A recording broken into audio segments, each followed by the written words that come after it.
le GAL Sud a identifié comme un gisement d'économie d'énergie les enjeux évidemment autour du bâti pour améliorer la performance de cela, donc dans le cadre de la construction mais aussi de la rénovation.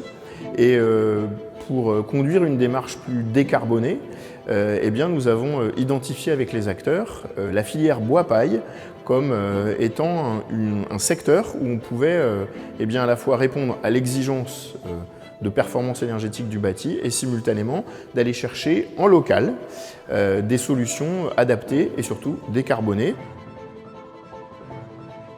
Aujourd'hui, il y a 4 projets importants qui sont engagés ou qui ont déjà été réalisés.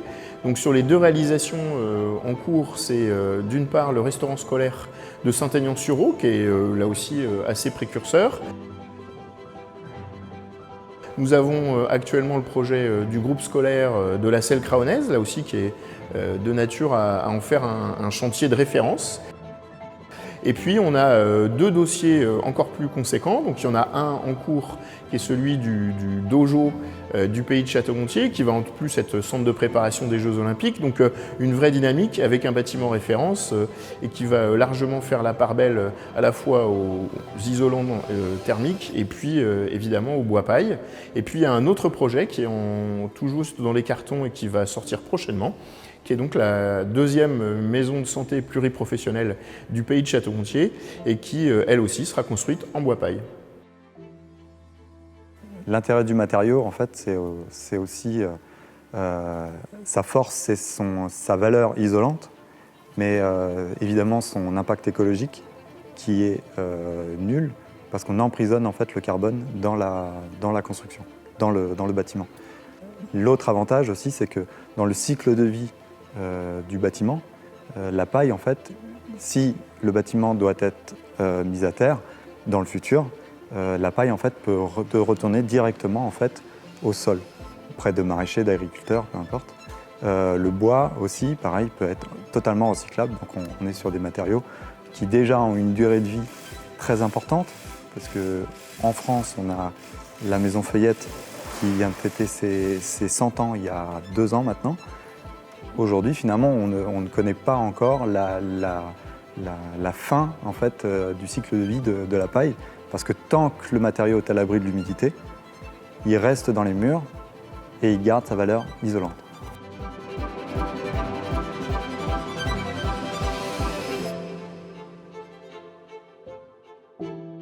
C'est un matériau qui a énormément d'avantages sur le plan de l'hygrométrie. Alors, c'est un terme qui est un peu compliqué à comprendre. L'hygrométrie, ça va être justement la gestion de l'eau dans le bâtiment. Donc, il va permettre de mieux gérer l'humidité, que ce soit à l'intérieur, à l'extérieur, et qui va être un matériau, et donc principalement un excellent isolant, avec des bonnes conditions pour le confort d'été. Ça permet en fait, quand on a des périodes de canicule par exemple, d'avoir un confort à l'intérieur du bâtiment qui va rester plutôt frais, là où à l'extérieur les températures vont monter beaucoup plus vite. Autre élément innovant dans ce domaine, c'est la démarche conduite par la commune de Biernay-les-Villages, qui, par un chantier participatif, eh bien, a pu mobiliser une partie de sa population, justement pour, avec cette solution bois-paille, eh bien, rénover une salle des fêtes, et donc un élément très fédérateur sur sa commune. Et là aussi, on a un exemple concret d'une démarche à la fois participative et innovante, avec des matériaux biosourcés. Ces projets vitrines, donc portés par les collectivités du territoire, doivent montrer et démontrer qu'on a tout simplement les acteurs sur le territoire, des entreprises notamment, qui sont qualifiés, certifiés pour pouvoir mettre en œuvre ce mode constructif.